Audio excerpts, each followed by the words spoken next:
Good morning students. जैसे कि कल हमने जियो का जो 7th लेसन है उसके काफ़ी सारे टॉपिक्स क्लियर किए थे, कंप्लीट किए थे। मैं आपको बता दूं, कल हमने जो रीड किया था factors affecting tourism and empowered workers, quaternary activities and quaternary sector, इसके बारे में रीड किया था। Today we will discuss about quinary activities. Quinary activities and quaternary activities जो है ये डिफरेंट हैं, तो इनमें डिफरेंस हम देखेंगे। Quinary activities, people engage in highest level decision making और policy making perform quinary activities. These activities are subtly different from quaternary activities. ये जो है अलग होते हैं। जैसे इसमें बताया गया quinary activities are those activities which are concerned with creation, rearrangement and interpretation of new and existing ideas, data interpretation and use, as well as evaluation of new technologies. People engaged in these activities are often called gold collar professionals. Such professionals represent another subdivision of the tertiary sector, representing special and highly paid skills of senior business executives, government officials, research scientists, financial and legal consultants, etc. ये सब वो categories हैं जो क्वाइनरी activities में include की जाती हैं। Their importance in the structure of advance economies far outweighs their numbers. अब देखो इसमें मेन जो difference quaternary activities and quinary activities में अगर आपसे डिफरेंस पूछा जाए तो देयर आर 3 पॉइंट्स। ओके, इन 3 पॉइंट्स के अकॉर्डिंग जो है आप इनमें डिफरेंस बता सकते हो। Quaternary activities refers to those activities where the task is to think. Quaternary activities में क्या किया जाता है? टास्क किस चीज़ का होता है? सोचने का, रिसर्च एंड डेवलपमेंट का, इंफॉर्मेशन का। ओके, तो ये टास्क क्वाटनरी एक्टिविटीज़ में किया जाता है। If we talk about quinary activities involve work related to administration. Clear? Quinary activities में जो वर्क होता है वो होता है related to administration. And second point that we will discuss is quaternary activities confined to research, training and education, and quaternary activities confined to the highest level decision taking and policy making. ये जो quaternary activities है ये किससे related है? Decision taking and policy making. इसमें जो है policy make की जाती है, बनाई जाती है, डिसीजन लिए जाते हैं। And third point is quaternary activities. In quaternary activities there are some examples like software developers हैं, हॉस्पिटल स्टाफ है, टीचर्स हैं, कंसल्टेंट्स हैं। ये सब किस में आते हैं? क्वाटनरी एक्टिविटीज़ में आते हैं। एंड अगर हम बात करते हैं क्वाटनरी एक्टिविटीज़ की तो इसमें जो एग्जांपल्स आपको इसमें दिए हुए हैं जैसे कि रिसर्च साइंटिस्ट है, गवर्नमेंट ऑफिशियल्स हैं, एग्जीक्यूटिव्स हैं, फाइनेंशियल एंड लीगल कंसल्टेंट्स हैं, ये सब किस में आएंगे? क्वाटनरी एक्टिविटीज़ में आएंगे। जैसे कि कोई जजेस हैं, साइंटिस्ट हैं, ये सब क्वाटनरी एक्टिविटीज़ में आएंगे। ओके, तो this is the difference between quaternary activities and quaternary activities. After that outsourcing. Outsourcing is a new trend in economic activity which is concerned with giving work to an outside agency. अगर कोई company जो है अपने से बाहर, company से बाहर किसी को अपना वर्क जो है देती है करने के लिए तो उसको क्या बोला जाता है? आउटसोर्सिंग। जिससे उन्हें क्या प्रॉफिट होता है? उनकी कॉस्ट भी कम होती है, उनका जो वर्क है वो टाइमली कंप्लीट हो जाता है, इनफैक्ट टाइम से पहले कंप्लीट हो जाता है। Some agencies are better equipped with latest techniques and trained personnels and consequently help in improving efficiency and reducing cost. इनसे उनकी एफिशिएंसी भी इम्प्रूव होती है और कॉस्ट भी कम होती है। When the work is transferred to overseas locations it is termed as offshoring. जब वर्क ट्रांसफ़र किया जाता है अलग अलग लोकेशंस पर तो उन्हें क्या बोला जाता है? Offshoring. The activities which are generally outsource are information technology. कौन कौन सी एक्टिविटीज़ को आउटसोर्स किया जाता है? Information technology, human resources, customer support and call centre services, and at times also manufacturing and engineering. After that data processing is related to information technology. Information technology जिसे हम IT sector, IT भी बोलते हैं, वो किससे related है? Data processing. मतलब data processing जो है वो इंफॉर्मेशन टेक्नोलॉजी से रिलेटेड है। This job can be easily done in Asian, east European and African countries where IT skilled people with good English language skill are readily available, and that too at wages which are much lower than those prevailing in the developed countries.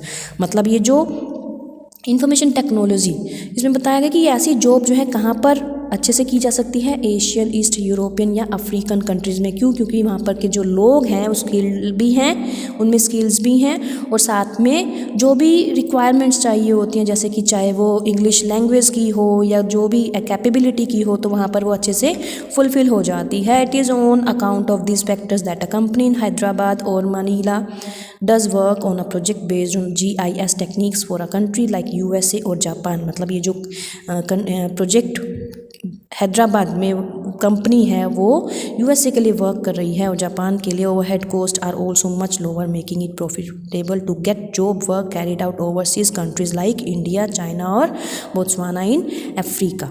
Okay, तो इसमें आपको clear हुआ होगा कि outsourcing का मतलब क्या होता है। जब कोई कंपनी अपनी कॉस्ट को रिड्यूस करने के लिए या एफिशिएंसी को बढ़ाने के लिए, इम्प्रूव करने के लिए अपना जो वर्क है वो प्रोवाइड करती है दूसरों को करने के लिए, तो उसको बोला जाता है ओवरसोर्सिंग।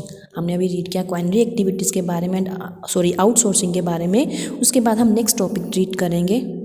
As mentioned earlier, outsourcing is coming to those countries where cost of living in low and skilled workers are available at cheaper rates. मतलब जहाँ पर स्किल्ड वर्कर जो हैं वो कम रेट पर प्रोवाइड हो जाएं एंड जो कॉस्ट ऑफ लिविंग है वो भी कम हो। As such cost of living का मतलब आप सभी को पता होगा, हमारा रहने का जो एक्सपेंस होता है, जो हमें ज़्यादा मतलब पे नहीं करना पड़ता, इतने में हम अच्छे से रह पाएँ। As such outsourcing has led to the opening up of the large number of call centres in India, China, Eastern Europe, Philippines and Costa Rica. It has created new jobs in these countries. मतलब इसी की वजह से इन countries में काफ़ी सारी jobs जो हैं ओपन हुई हैं। The countries to which outsourcing is done are known as out migrating countries. Outsourcing has also resulted in reduction of migration of skilled labor from developing to developed countries.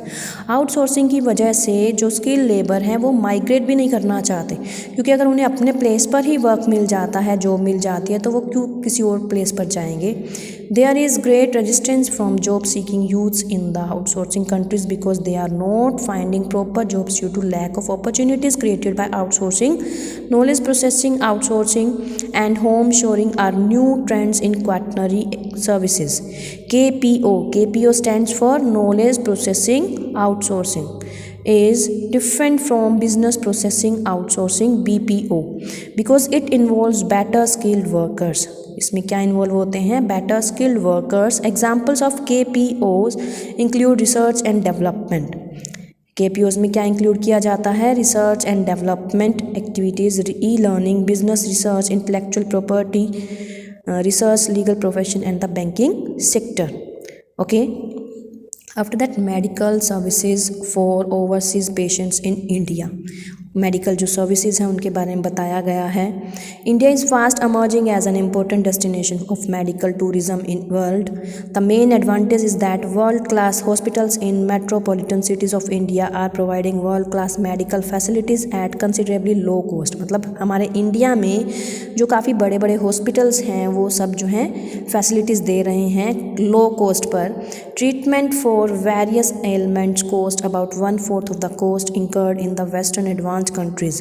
जो treatment है वो कम cost per हो जाता है दूसरी countries के comparison में। Patients from those countries find it cheaper even after spending for their air passage to reach India and enjoy as tourist in addition to medical treatment. Medical treatment के साथ साथ जो बाहर से लोग आते हैं ट्रीटमेंट के लिए अपने, वो एज अ टूरिस्ट भी यहाँ पर विजिट कर लेते हैं। Thus medical tourism is a recent trend which brings abundant benefits. Abundant means काफ़ी ज़्यादा जो बेनिफिट्स हैं वो डेवलपिंग कंट्रीज़ को मिलते हैं, जैसे कि India, Malaysia, Thailand and Singapore.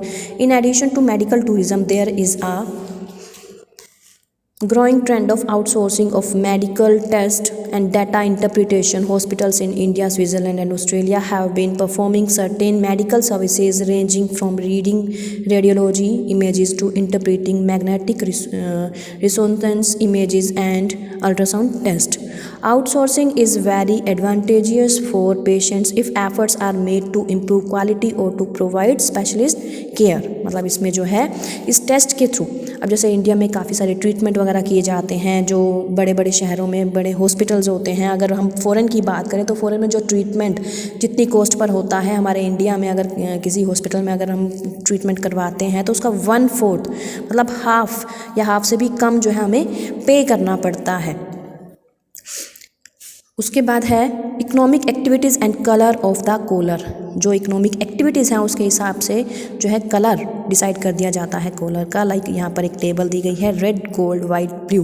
अब इनमें जो है कलर्स दिए गए हैं आपको कॉलर के, उनके according nature of work decide किया गया है। रेड जो है प्राइमरी एक्टिविटीज़ के लिए, gold quinary activities, white highly skilled specialist in high technology industries के लिए, एंड ब्लू जो है actual production workers in industry. Okay, after that, digital divide. There is uneven distribution of opportunities emerging from information and communication technology. Uneven means एक जैसा ना होना, ठीक है, बराबर ना होना। Wide ranging gaps exist in economic and political situation prevailing in different countries of the world. While developed countries have moved far ahead, developing countries are lagging far behind. जो डेवलप्ड कंट्रीज़ हैं वो काफ़ी आगे निकल गई हैं, लेकिन जो डेवलपिंग कंट्रीज़ हैं वो अभी भी पीछे रह गई हैं। This gap between developed and developing countries regarding ITC is known as digital divide. ITC stands for information and communication technology. Digital divide exists within the countries also. For example, in large countries like India and Russia, metropolitan centers have better connectivity and access to with digital world than the surrounding rural areas. अब जैसे अगर हमारे India की ही बात करते हैं, अगर हम मेट्रो सिटीज़ की बात करें तो वहाँ पर जो कनेक्टिविटी है डिजिटल वर्ल्ड से वो जो है अच्छी है। किसके कंपैरिजन में? रूरल एरियाज़ के। अगर छोटे गांवों की बात करते हैं या लोकल एरियाज़ की बात करते हैं तो वहाँ पर जो डिजिटल वर्ल्ड है वो उतना नहीं हम अच्छे से फैसिलिटी प्रोवाइड हम करवा सकते या हमें मिलती जितनी जो है मेट्रो सिटीज़ में मिलती है। Okay, your lesson has completed. Now you have to read this lesson and learn all the question answers and prepare notes of this lesson. After that we will clear all the questions, NCERT questions. Clear? Okay beta, have a nice day.